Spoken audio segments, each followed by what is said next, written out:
falei diversas vezes da admiração que eu tenho por ti, enquanto profissional e enquanto pessoa.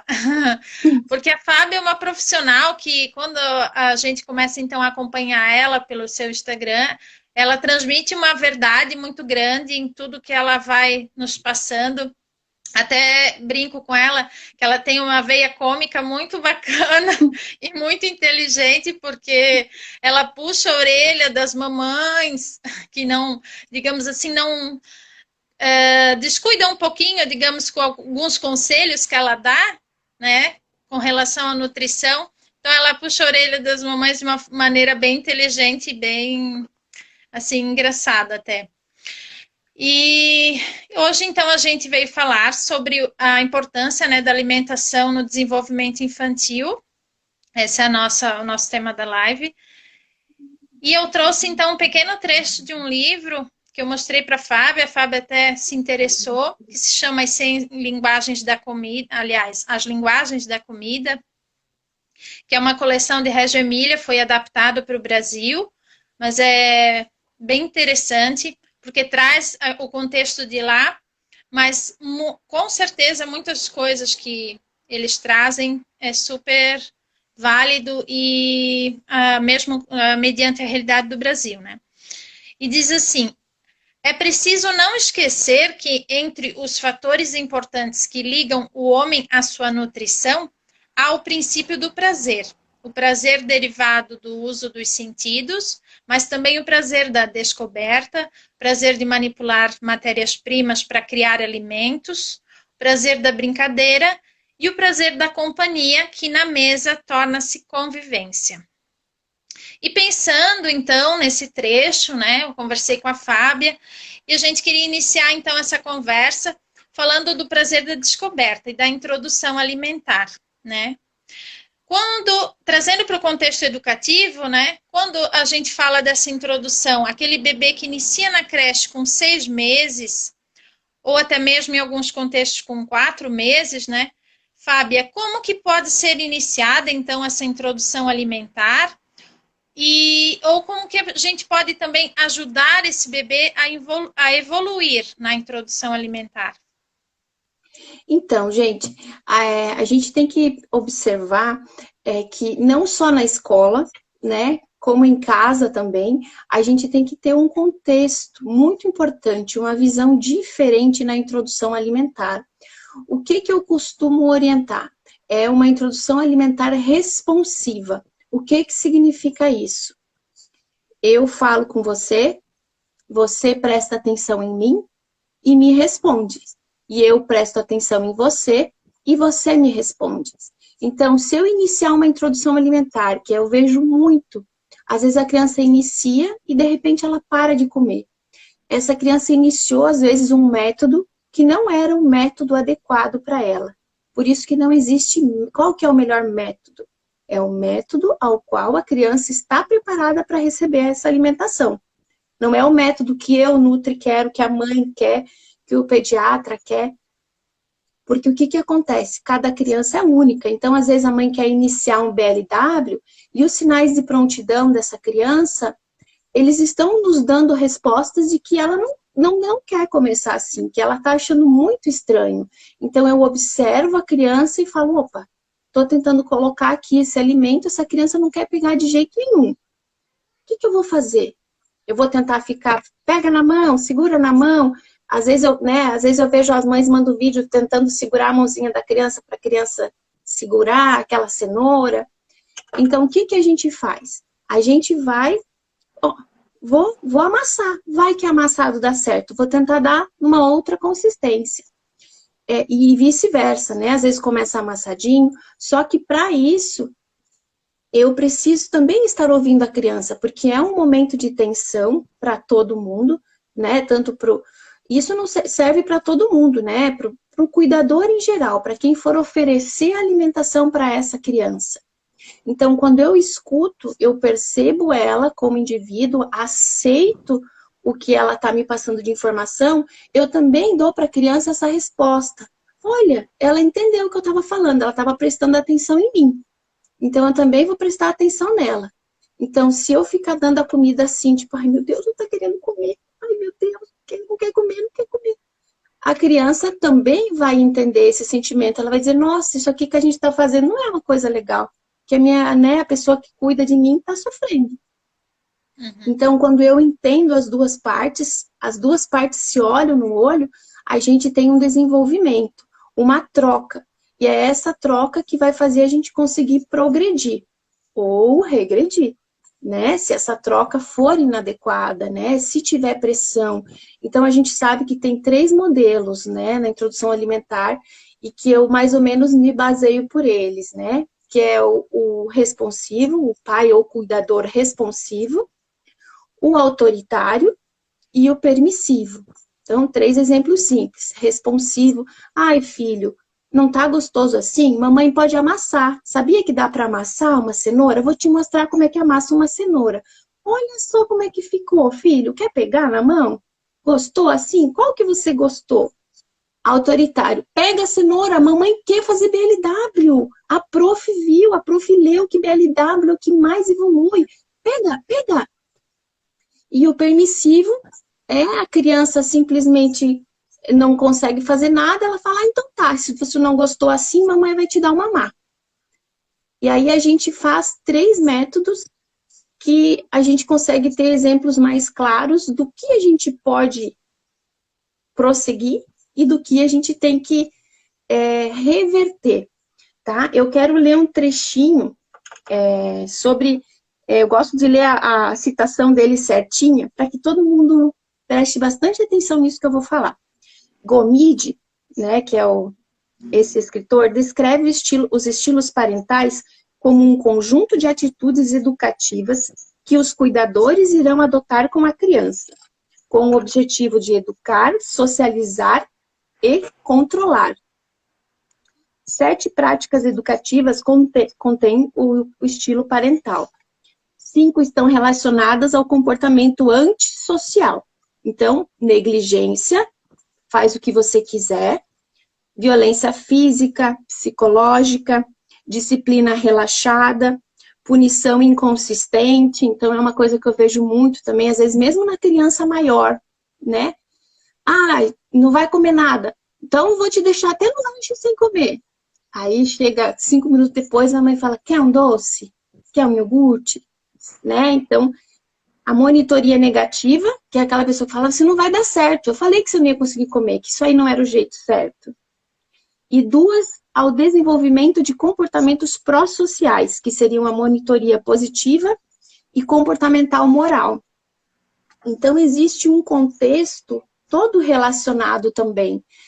Quando a gente fala que tem que ouvir a criança, a gente também tem que ouvir, às vezes, o cuidador, interpretar, porque ele que é esta pessoa, né, que geralmente esta tarefa é designada à mãe, né, a gente sabe disso porque às vezes é a mãe que fica mais com a criança, e o cuidador que vai alimentar essa criança na escola. Então, essa troca, ela é muito pertinente para todo mundo. Se a gente inicia de um jeito e não deu, a gente vai fazer uma evolução, mas o que a gente tem que ter em mente é que não existe um método certo, não tem alimenta... Ai, doutora Larissa, é um amor. Eu vi o doutor Jamir aí também. Ai, tô ficando até com medo já. Todos que eu adoro muito, que eu sigo muito.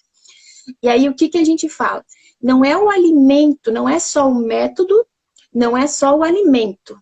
Existe o método, o alimento, o nutriente e existe o coração, a emoção envolvida nisso tudo. E é esse conjunto de coisas que vai fazer as coisas fluir, tá? Não é uma coisa ou outra. São todos eles juntos. Então, toda pessoa, isso a gente fala também para babá, às vezes eu gosto muito de pedir para que a babá venha junto, né? Porque é um contexto de pessoas. Então, a gente também tem que ouvir a criança quando eu tenho. Muitas vezes acontece. Uma mãe responsiva, mas a mãe trabalha. Uma babá autoritária e um pai negligente.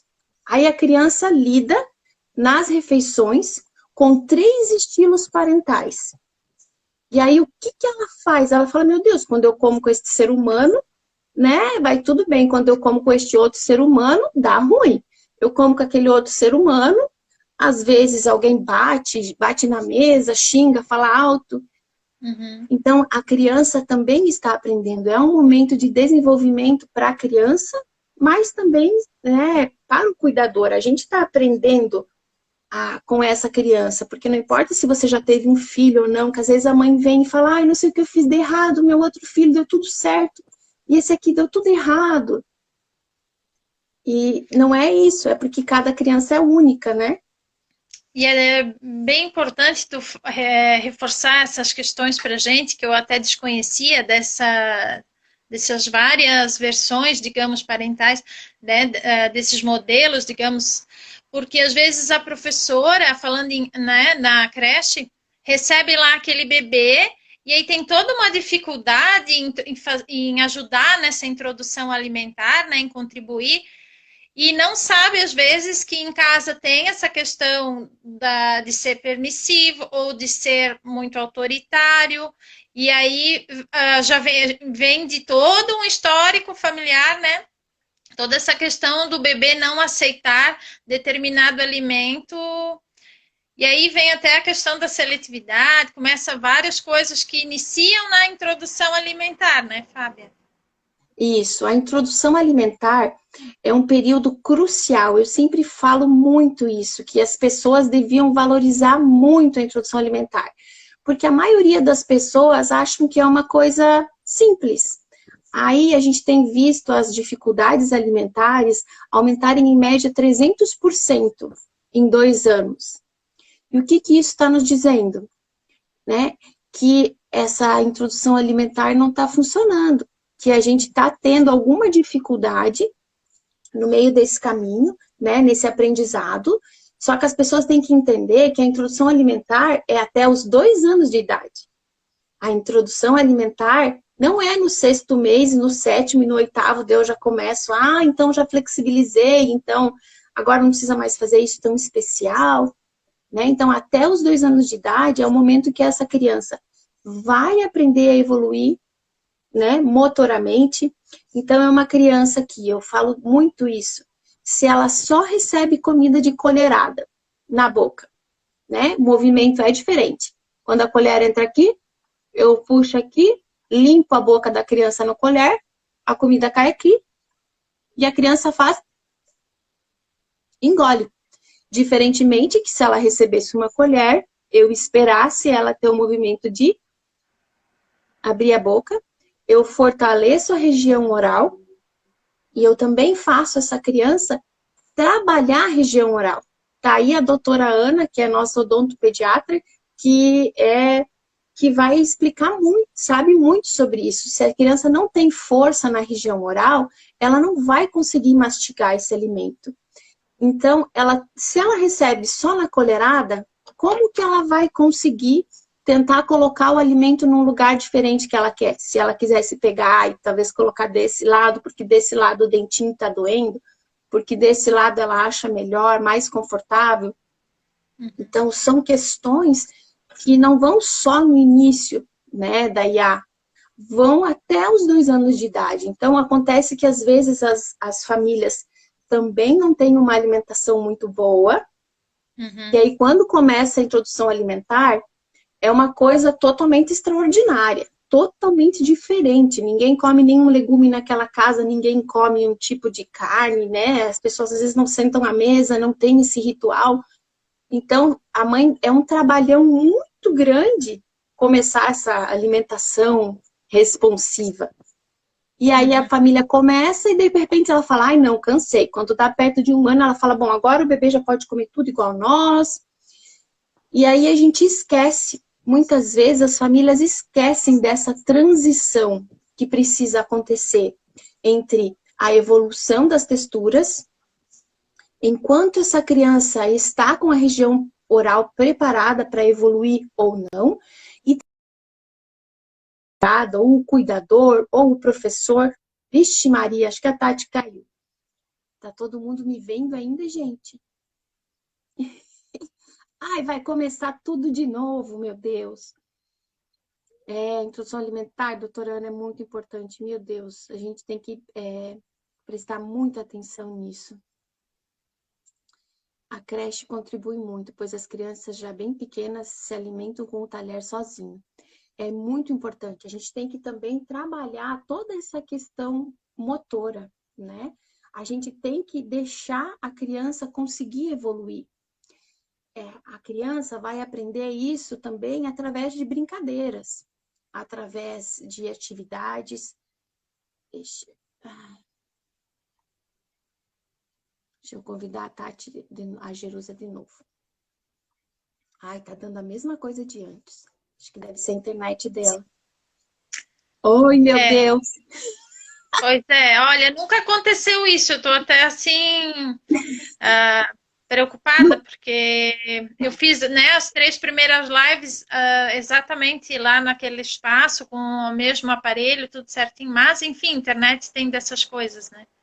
Tem. Peço desculpa pelo transtorno. Imagina.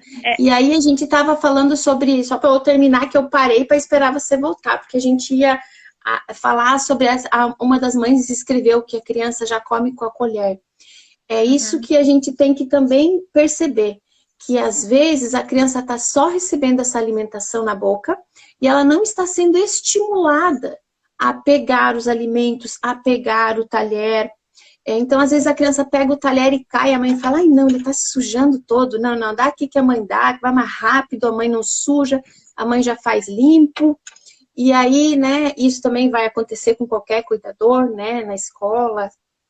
A gente tem que, sim, prestar muita atenção nesse caminho, nessa transição entre a criança ser alimentada, ela começar a se alimentar, como ela responde a isso e como que ela pode evoluir, né, nessa questão motora fina. Então, eu falo muito que não é só na hora de comer que a criança vai aprender a fazer esses movimentos mais delicados.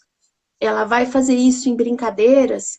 Então, se eu tiver aqueles brinquedos aramados, que a gente vai passando, as bolinhas pequenininhas, se a gente fizer brincadeirinhas com brinquedos pequenos, vamos trocar de lugar? Essa pecinha com aquela outra pecinha, que a criança precise fazer esses movimentos mais delicados para que ela tenha esse movimento também, tanto de pinça, como de apertar e conseguir segurar, de uma forma que satisfaça, né? Que ela possa, sim, conseguir se alimentar. Porque se sujar faz totalmente parte, gente. Né? Eu sempre E falar falo. em se sujar, né? Vamos falar das brincadeiras, que é algo também que faz muito parte do cotidiano da educação e também da nutrição, né, Fábia? De certa forma, também faz parte devido à sua importância. E falando então, né, desse prazer da brincadeira, como que as brincadeiras então podem ajudar na alimentação da criança, Fábia? Então, eu sempre falo que às vezes algumas coisas, a gente sair desse local comum e fazer às vezes simples trocas. Então, eu tô aqui comendo na mesa sempre. Vamos sair, vamos lá colocar uma toalhinha lá no chão, vamos fazer um piquenique hoje, filho? Mamãe vai fazer um piquenique. Então, às vezes eu falo, Tina, vamos comer hoje lá na sacada, olhando os passarinhos?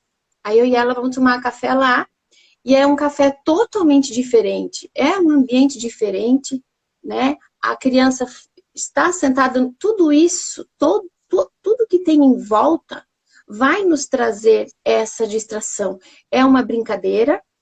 Hoje você vai me ajudar a arrumar. Então, hoje você que vai comandar, eu falo para ela. Então, você que escolhe. Aí ela vai lá e fala, eu vou escolher um outro prato. Hoje você vai sentar em tal lugar. Então, às vezes, a gente pode fazer brincadeiras na hora da refeição, né, como essas, e a gente pode fazer brincadeiras com alimentos também, fora do horário da refeição. São brincadeiras com alimentos mesmo, para as crianças que têm mais dificuldade ou seletividade alimentar. Aquelas brincadeiras antigas, então, brincar de fazer comidinha, brincar se for os meninos, né? Vamos carregar esse caminhãozinho com comidinha, vamos levar esse carrinho para lá. Todas essas atividades, as atividades de motora fina, de se sujar. Eu falo muitas vezes, gente, como que essa criança que não está comendo, ela faz as atividades escolares? Ela consegue fazer as atividades escolares? Oi, olha lá, a diretora da minha escola, da minha filha, tá aqui, gente do céu. Ó, a Ali sabe que eu falo muito isso.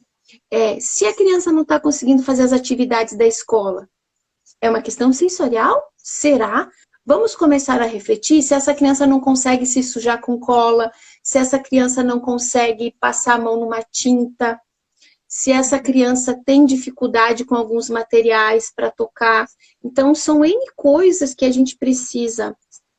Eu, Fábia Nutri, avalio na minha consulta para que eu possa instruir essa família a melhor forma de lidar com essa criança.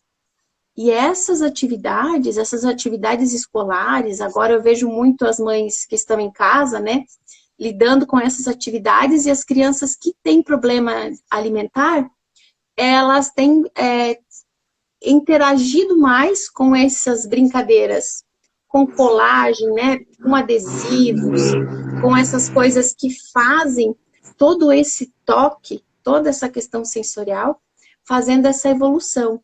E é isso que a gente quer. Quando a gente começa a olhar a criança como um todo, você consegue compreender melhor, né? E você consegue ajudá-la também. Então, a professora também, se ela vê que essa criança tem uma dificuldade maior, tenta sentar do lado dessa criança.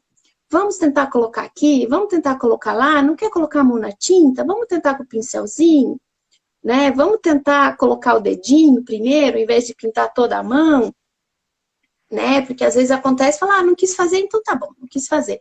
Porque aí a gente entra também naquela coisa, né? Eu preciso terminar, preciso fazer. Então a gente tem que ter essas atividades programadas. Então essas refeições, elas requerem tempo mesmo, né? Não tem como eu querer ensinar uma criança a conhecer a comida em 5 minutos. Como é que vai dar tempo dela cheirar, dela tocar, dela ouvir os barulhos daquela refeição, para ela ver as cores dessa comida? Por isso também que as distrações na hora da refeição são extremamente negativas. Porque todos os sentidos estão focados na refeição. Não, não estão. Eu estou ouvindo televisão, o outro eu estou olhando o que está passando na TV. Aí tem alguém, eu estou comendo sozinho, não tem ninguém para conversar comigo. A gente não fica chateado, às vezes fala, nem vou comer, não vou fazer comida não, que eu estou sozinha hoje. E aí as famílias colocam essa criança comer sozinha para depois poderem comer. E aí acaba toda essa interação, né? Ai, vou te deixar falar, que eu só falo. Mas é para você mesmo falar, o pessoal veio para te ouvir. Eu só estou mediando. E a gente também, eu peço desculpa do barulho, né? Porque o local aqui que eu estou não é o mais adequado, mas eu tive que mudar por conta desse probleminha, né? Então, falando sobre essa questão, que tu agora tocasse, né, nesse assunto sobre os pais às vezes acabarem se deixando levar por essa facilidade, digamos, né, da criança, come a hora que quer, e aí a gente vai comer sossegado ali, a família.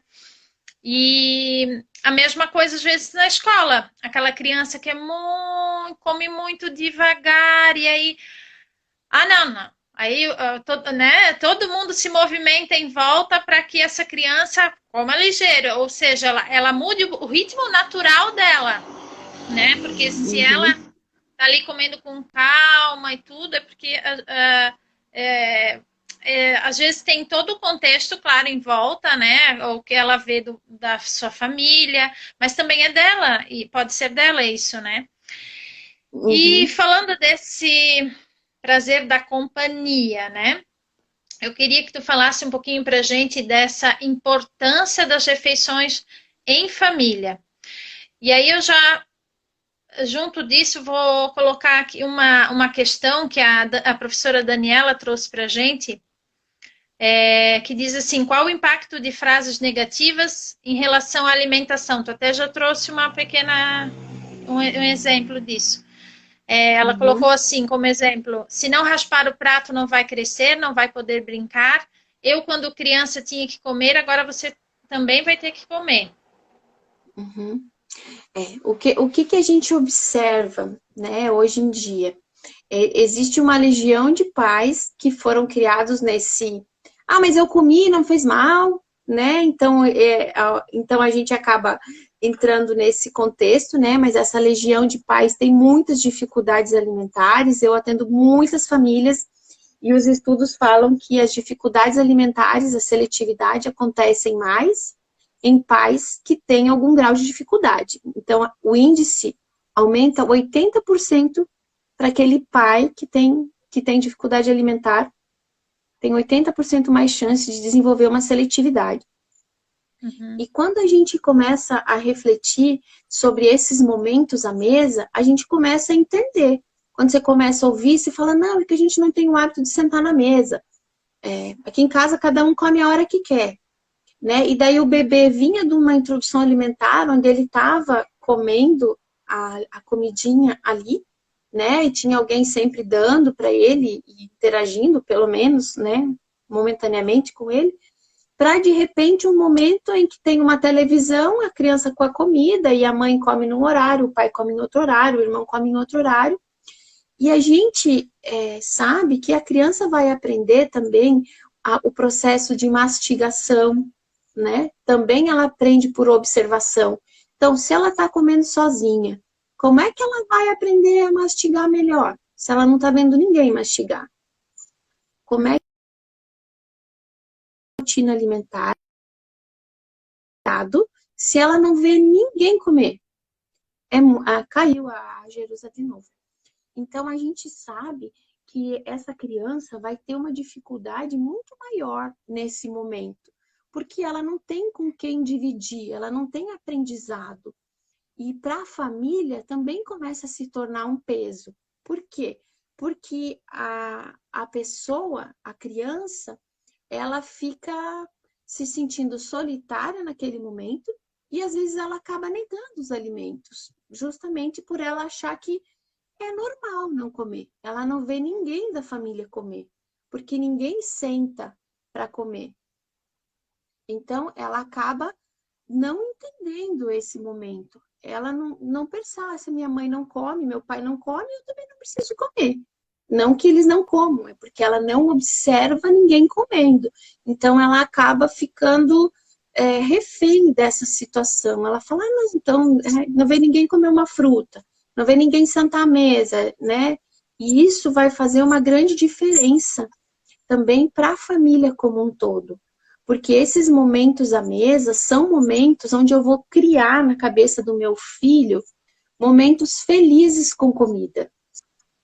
Uhum. E se eu não tenho nenhum momento feliz com a comida? Se eu não tenho nenhum momento feliz com o meu filho comendo? Se a prof na escola também não consegue criar momentos para que essas crianças interajam entre elas, porque lá é mais complexo, né? Porque tem várias crianças, cada uma com o seu estilo alimentar, né? Sim. E a gente tem que prestar atenção nisso, que esses momentos felizes são esse conjunto daqueles 4 que eu falei, né? Então, a felicidade, o coração, ele tem que estar envolvido também. Então, às vezes, você vê crianças que nunca comeram uma mesa, de 4 anos, 5 anos. Ah, mas onde é que ele come? Ele come, às vezes, ali no tapetinho, ele come, porque a gente não come todo mundo junto. Então, isso vai fazer falta. Em breve, isso vai fazer falta. E é onde entra as dificuldades alimentares e a seletividade.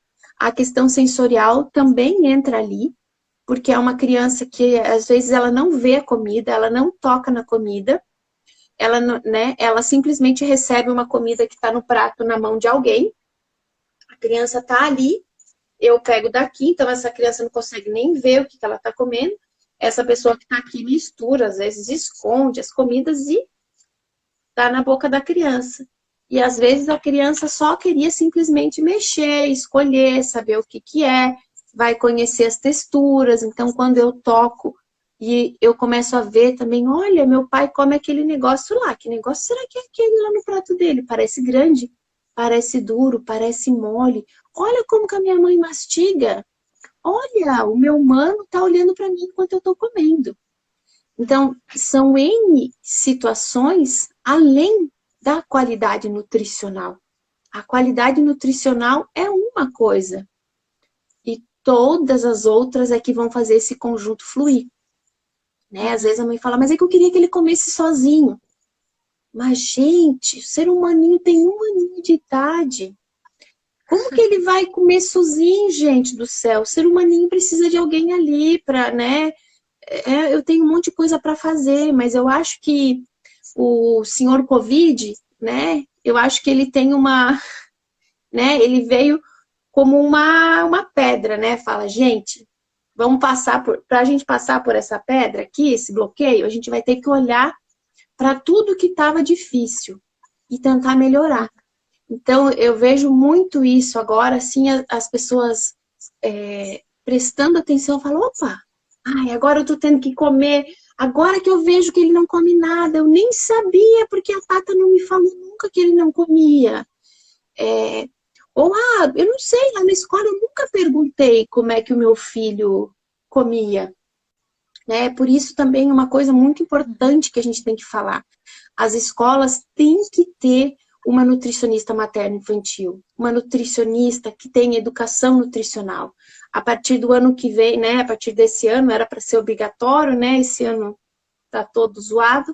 Mas a importância desse profissional também, que tenha essa visão integrativa e possa, por exemplo, chamar os professores, fazer esse debate, né? Eventualmente, olha, a gente tem que olhar isso aqui, tem que olhar aquilo ali, prestar mais atenção assim, prestar atenção assado, levar as crianças para fazer essas aulas de educação nutricional.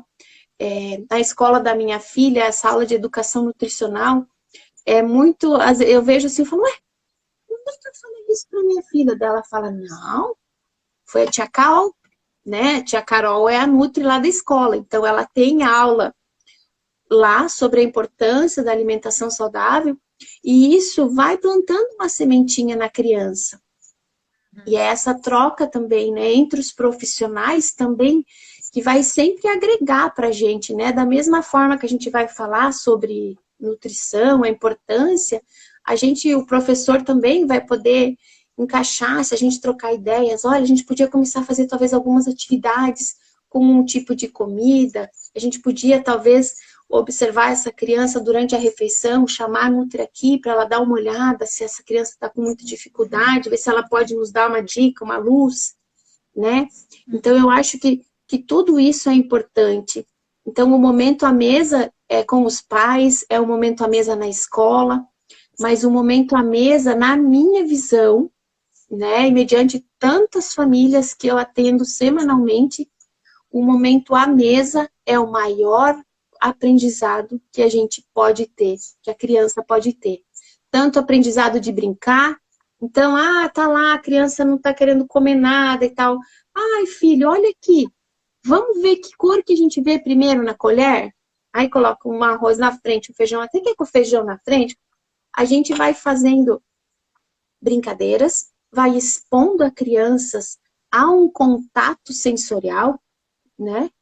Ela vai sentir cheiro dessa comida e ela vai trabalhar melhor a terapia, né? Se a gente for fazer, por exemplo, às vezes a criança precisa fazer algumas terapias específicas, né? Dependendo do grau de dificuldade. Mas o maior treinamento que ela pode fazer é 5 vezes ao dia, em todas as refeições, ela tem esse treinamento. Essas 5 refeições são o café, o almoço, o lanche da tarde, o jantar e a ceia. Então, se eu tenho esses 5 momentos de aprendizado, eu vou aprender muito mais rápido. Até a professora Catarina perguntou, né? Qual a melhor alimentação para o período noturno, já que está falando disso? E se a criança pode fazer lanche ao invés da janta? Então, a criança não pode fazer lanche ao invés da janta. A gente, aqui né, em Santa Catarina, a gente sabe que as pessoas gostam muito de tomar café e comer pão, né, sanduíche. Então, a gente tem que prestar atenção que a criança, ela está em fase de crescimento e ela tem uma necessidade proteica, né? Ela tem uma necessidade de vitaminas muito maior que a nossa, porque a gente só está crescendo para o lado, né? Agora na quarentena mais ainda, Pra frente. né?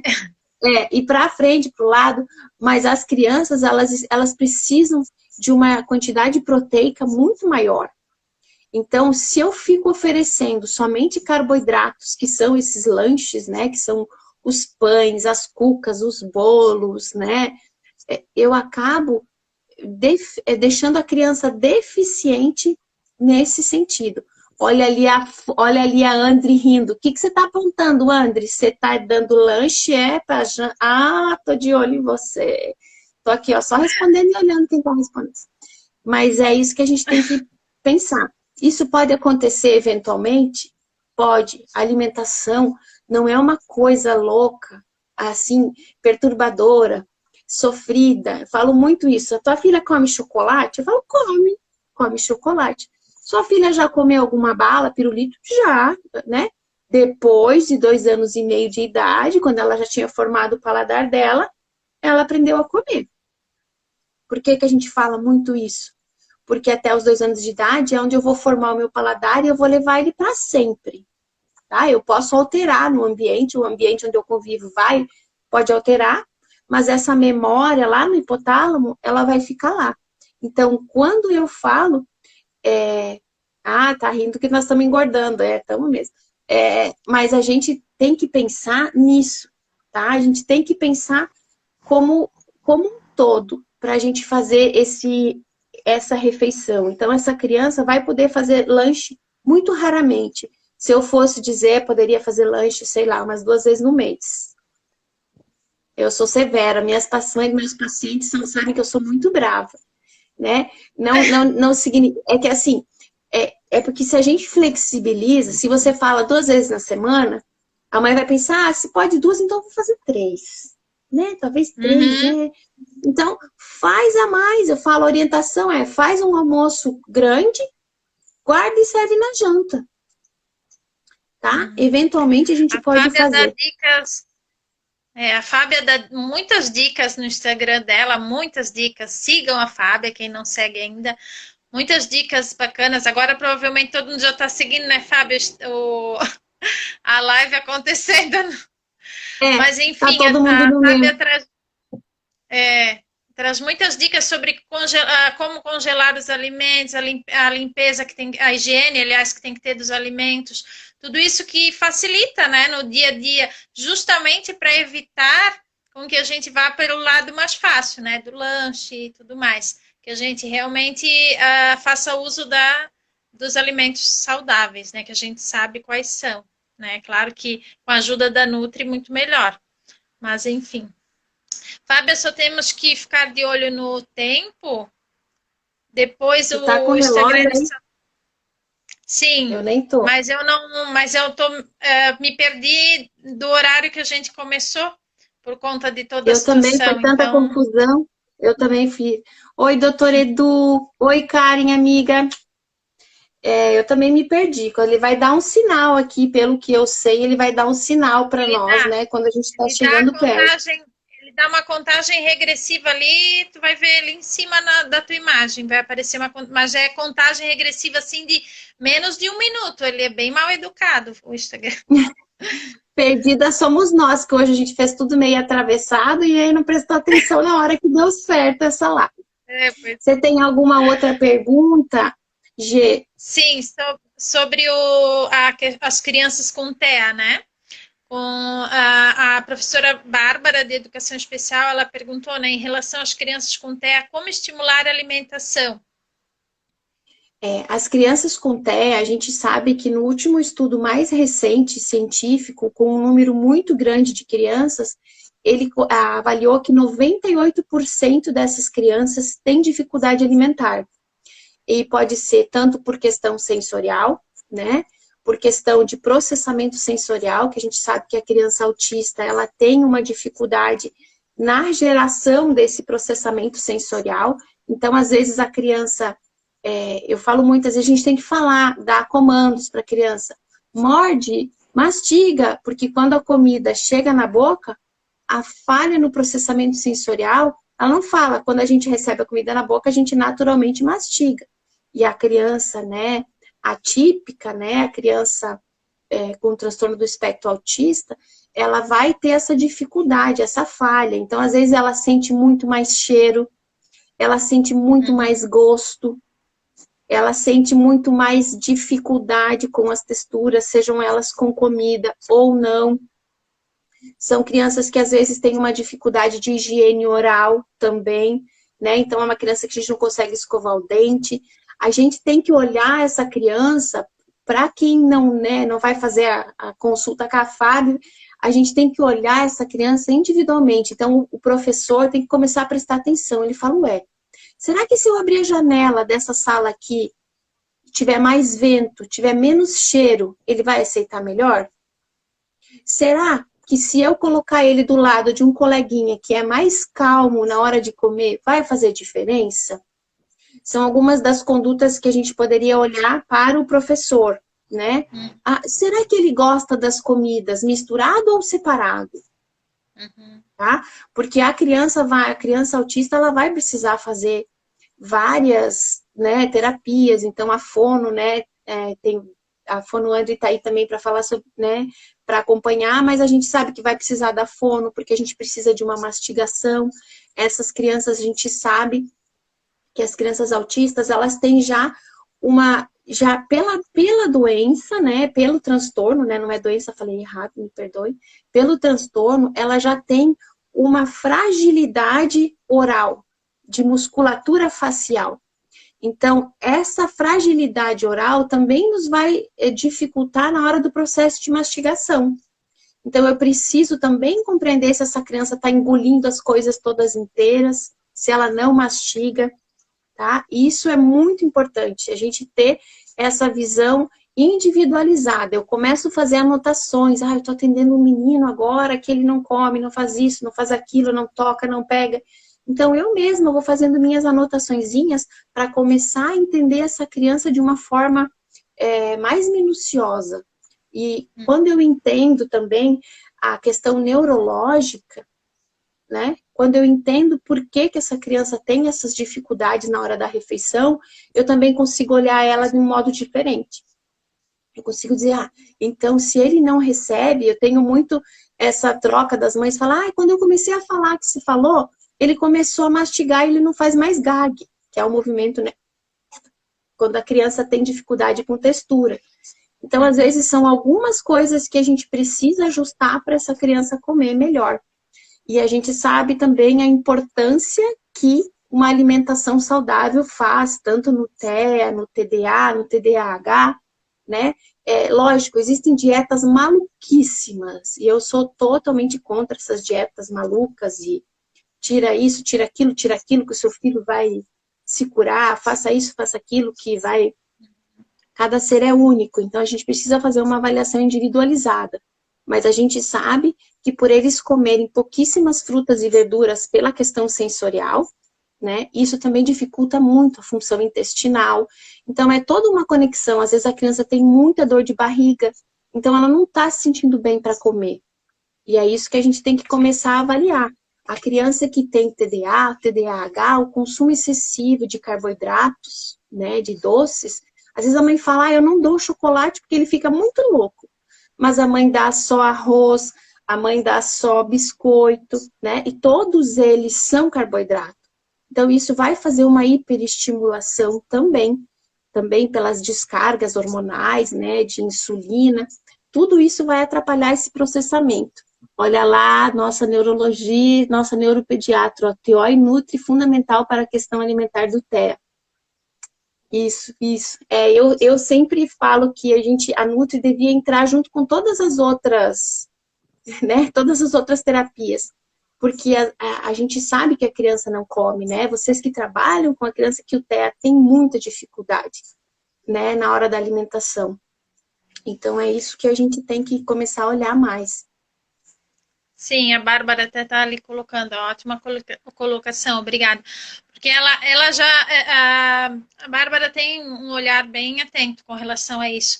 E eu já trabalhei com outras professoras de educação especial que são as que acabam se aproximando mais das crianças que tem o transtorno espectro autista, ou mesmo essas outras síndromes mais conhecidas, né? O TEA não, outra que tu trouxe também ali pra gente, o TDAH, aliás, né? O transtorno de Uhum. déficit de atenção, ou hiperatividade, né? Só que, e aí elas já fazem essas intervenções até bem cuidadosas, assim, com relação a perceber o que incomoda mais na hora de se alimentar, mas tu desse umas dicas bem bacanas ali, que às vezes são coisas que parecem tão simples, mas que a gente não se dá conta, como tu falou ali, de abrir a janela, de sentar do lado de alguém mais calmo, né? Então, como a Valesca, a coordenadora até que trabalha comigo, colocou ali, é um olhar sensível e atento do professor, é isso mesmo, né? E É, também dos e, pais, claro, né? e às vezes encaminhar. Olha, mãe, eu acho que talvez seja importante fazer uma avaliação, encaminhar para outros profissionais, né? Eu sou a encaminhadora mor. Assim, eu tenho uma dúvida, eu encaminho para neuro, encaminho para o odonto, encaminho para o gastro, porque eu acho que cada pessoa tem o seu conhecimento e quando a gente conhece a criança como um todo, você consegue agregar mais, você consegue ajudar essa criança, né? A Sim, gente tinha conversado sobre uma questão de livro, pelo que eu estou olhando ali, eu acho que a gente deve estar próximo de acabar. sim. Eu vou te mostrar um livro que eu gosto muito. É O Cérebro da Criança. Uhum. Tá? Quando a gente começa a compreender esse funcionamento, a gente também consegue olhar de uma forma mais, com mais afinco, prestando mais atenção. Você fala, eu vi isso aqui. Fica aquele post-it lá na nossa mente, né? Fala, isso aqui, vou prestar mais atenção amanhã quando acontecer. Né? E a Uhum. gente vai entendendo mais a criança. E eu acho que isso que é o que vai nos diferenciar, nos destacar enquanto profissionais que trabalham com criança. É a gente olhar a criança e a gente entender o contexto onde ela está. Então, a escola também tem o dever de conhecer esse contexto, essa aproximação com os pais. 28 segundos, mãe do céu, já vai acabar, já está apitando ali. Eu vou mostrar um outro livro que eu acho legal, que é o Nutrição Materno-Infantil, da Andrea Fricks. Ela é uma nutri que eu amo, que me trouxe para nutrição, e vai acabar, 10 segundos. Gente, perdoa que nós saímos Obrigada. meio atrapalhadas hoje, mas a gente tentou passar a informação.